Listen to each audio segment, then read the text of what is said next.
If Dr. Rahul Mirchandani would have not been into Aries or agriculture, what else he have been doing? I'll be teaching.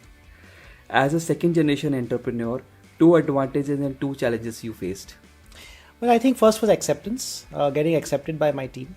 And the advantages was the fact that I had a foot in the door.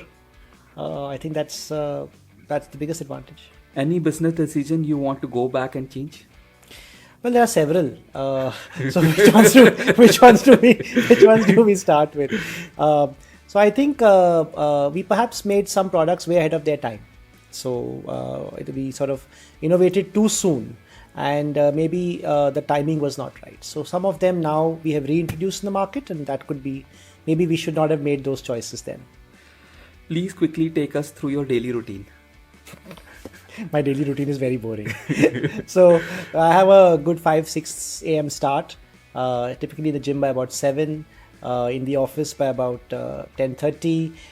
Then of course we're in office about 7:30 in the evening, and then we're back. This is when we are in Bombay. But when I'm not in Bombay, then there is no timing. You kind of are in the field most of the time. You are meeting some amazing people, and then फिर time का पता नहीं लगता. So I think then it's a 24-hour day. But in Bombay, it's a fairly regulated life. How do you handle stress and anxiety? There's really no point of getting anxious or stressed because it solves nothing. Who is your professional role model? My mom. 3 important qualities you look when you hire. Cultural fit. The person has to be, very, very level-headed, and most importantly, grounded. Your most exciting project you ever been? My most exciting project. I think working on my team is my most exciting project. A management trainee joining today, what is your quick advice for him in the corporate world?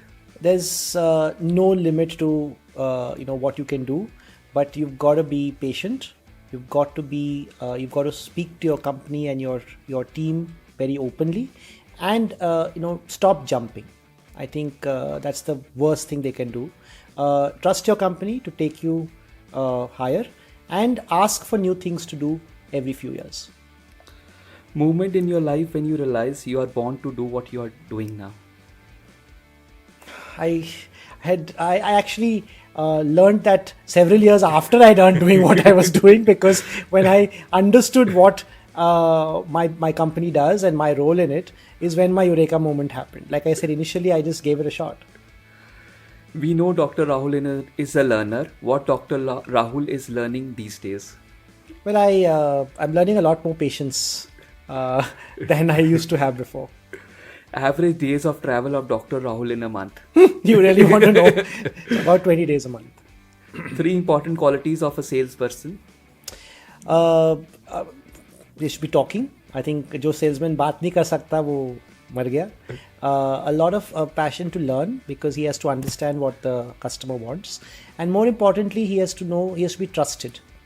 Field mein trust. He has to have the trust of his people. Are you a goal-oriented person or a process-oriented?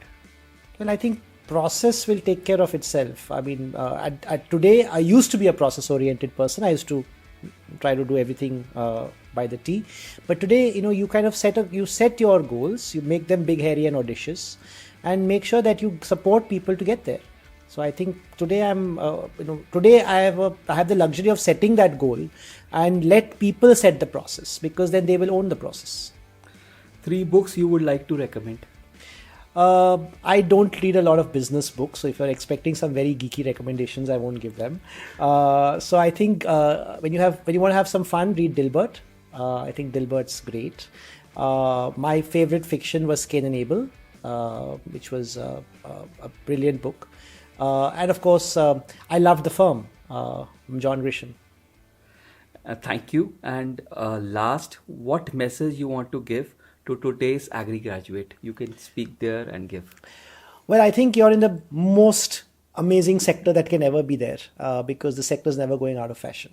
More importantly, whatever you do is going to have an impact on communities. It's going to build a lot of productivity in India, and be proud of what you do. I think in the agribusiness sector, there's a lot of pride, there is a lot of passion, and there's a lot of change that you can build in the communities that you serve. So, keep at it, and just make sure that, you enjoy what you're doing every step of the way.